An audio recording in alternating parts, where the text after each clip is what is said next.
ओम नमो हरिशरणाय। श्लोक है, एक जगह बताया है, जो सुख को चाहो सदा शरण राम की लो। अब शरण राम की लेनी है। अब राम कहाँ है, राम कौन है? बहुत बड़ा प्रश्न आ जाता है कि राम कहाँ है, शरण किसकी ले।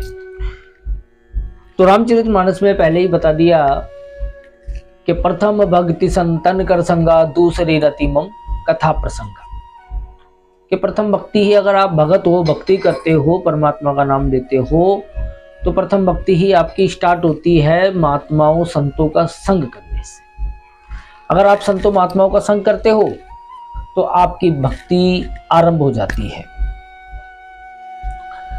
अब भक्ति के 9 रूप बताए हैं, 9 भक्तियां हैं। प्रथम भक्ति संतन कर संगा, दूसरी रतिमम कथा प्रसंगा, गुरुपद पंकज सेवा, है ना।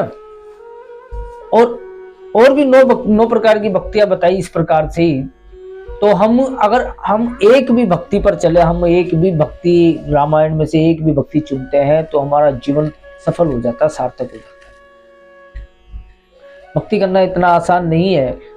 भक्ति करी मीराबाई जी ने, कबीर जी ने, संत तुकाराम जी ने, नामदेव जी ने। मीरा जैसी कोई दूसरी मीरा नहीं है संसार में, सिर्फ एक ही मीरा है। भक्ति सब करते हैं, परंतु आज भी इतिहास में सिर्फ भक्ति का अगर नाम लिया जाता है तो मीराबाई का, हनुमान जी का, और भी अनेक संत आए, परंतु मीराबाई के विषय में जब बताया जाता है कि मीराबाई छोटी सी उम्र में, जब उनके यहाँ गांव में जब एक कोई बारात आ रही थी, तो बारात देखने जब वो पहुंचे, बच्चे उच्चे और उनके परिवार वाले, तो मीरा जी ने अपनी माँ से पूछ लिया कि माँ ये कौन है जो घोड़े पे सवार है, घोड़े पे बैठा है। तो मीरा जी की माँ ने बोल दिया कि बेटा ये दूल्हा है। अब मीरा जी बाल अवस्था थी उस समय, तो बच्चे ने मीरा जी ने पूछा कि माँ ये दूल्हा है तो मेरे दूल्हा कौन है, मेरी शादी किससे होगी।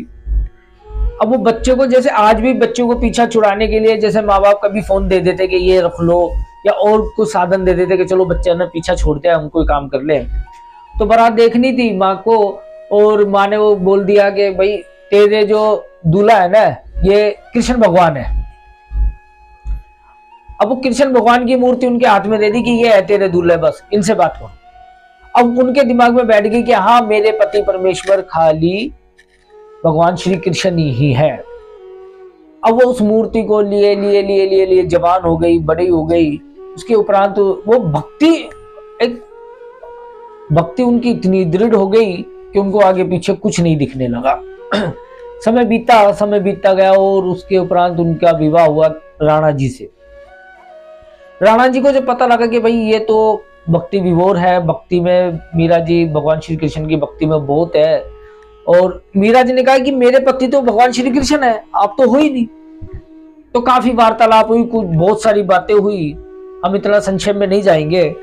मीरा जी को जहर भी दिया, सांपों के कुंड भी में रखा, बहुत यातनाएं करी, परंतु मीरा जी इतने टस से बस नहीं हुई और अपनी भक्ति में ही लगी रही। समय बीतता गया और आज मीरा जी का जो नाम है इतिहास में बहुत महान है। अगर भक्ति की बात करते हैं तो मीरा जी का नाम आता है। मीरा जी के कई गाने भी हैं, भजन भी है।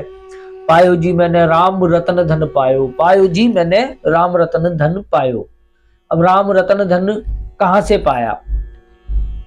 गुरु की शरण में। भक्ति करना इतना कठिन बताया है। तो कहने का भावार्थ यही है कि भक्ति करो, पूजा पाठ भी करते हो तो अपने हृदय से। अगर आपका मन साफ है तो शरीर चाहे आपका साफ हो या ना हो, परंतु हृदय हमेशा साफ होना चाहिए भक्ति के लिए। और ईश्वर परमात्मा भगवान श्री राम आपके तन से नहीं, आपके भाव से खुश होते हैं, आपके मन से खुश होते हैं। कहाँ धन्ना जाट जी थे जिन्होंने भगवान को अपने वश में करा, एक पत्थर के अंदर उन्होंने भगवान को प्रकट करा, सिर्फ भाव थे।